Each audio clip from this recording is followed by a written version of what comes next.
Hi studio ஆரத்தில் Priya. So இன்றைக்கி நம்ம பார்க்கும்போது ஃபுல் நெட்டட் ஒர்க் தான். ஸோ சாரீ பார்த்தீங்கன்னா நல்லா அழகாக ஒரு க்ரீன் வித் ஒரு ப்ளூ ஷேட் தான். ஸோ இதில் நம்ம ஸ்லீவ் ஃபுல்லாக நெட் ஒர்க்லேயே நம்ம பண்ணியிருக்கோம். ஸோ பேக் ஃப்ரண்ட்டுக்கு நம்ம ஃபேப்ரிக்கில் ஒர்க் பண்ணியிருக்கோம். ஸோ பேக் எப்படி ஒர்க் பண்ணியிருக்கோம்னா பேக் வந்து அழகாக க்ளோஸ் நெக்கில் ஒரு ஆஃப் ஃபுல்லாகவே நம்ம நெட்டில் ப்ளூ நெட்டில் கொடுத்து நல்லா க்ரீன் கலரில் கட் பீட்ஸ் யூஸ் பண்ணியிருக்கோம். க்ரீன் கட் பீட்ஸும் ப்ளூ கட் பீட்ஸ் யூஸ் பண்ணி சில்வர் வந்து ரொம்ப கம்மியாக யூஸ் பண்ணி ஒர்க் கம்ப்ளீட் பண்ணியிருக்கோம். கீழே ஃபுல்லாக புட்டாஸோட பேக் ஃபுல்லாக புட்டாஸ் இருக்க மாதிரி கொடுத்துருக்கோம். ஸோ ஃப்ரண்ட் பார்த்தீங்கன்னா அழகாக பெல் கட்டிங்கில் பேக்கில் போட்டிருக்கு. சேம் அதே டிசைனை வந்து சிம்பிள் அண்ட் எலிகெண்ட்டாக கொடுத்துருப்போம். ஸோ ஸ்லீவில் தான் நல்லா அழகான ஹெவி ஒர்க் மாதிரி.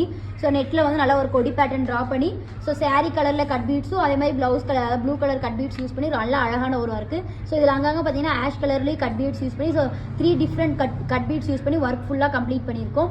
நல்லா சில்வர் ஜர்தூசி யூஸ் பண்ணி நல்லா அழகான ஒரு செட்டிங்கில் கொடுத்துருக்கோம். கீழே ஹேங்கிங்ஸ் வந்தீங்கன்னா நல்லா ப்ளூ கலரில் கொடுத்து ஃபுல்லாகவே ஸ்லீவ் ஹெவியாக இருக்க மாதிரி ஒர்க் கம்ப்ளீட் பண்ணியிருக்கோம். ஸோ இன்னொரு ஸ்லீவ் பார்த்தீங்கன்னா சேம் அதே டிசைன் தான். நம்ம எப்போவுமே ஸ்லீவ் வந்து நெட் வந்து செப்பரேட்டாக தான் ஒர்க் பண்ணிகிட்டு இருக்கோம்.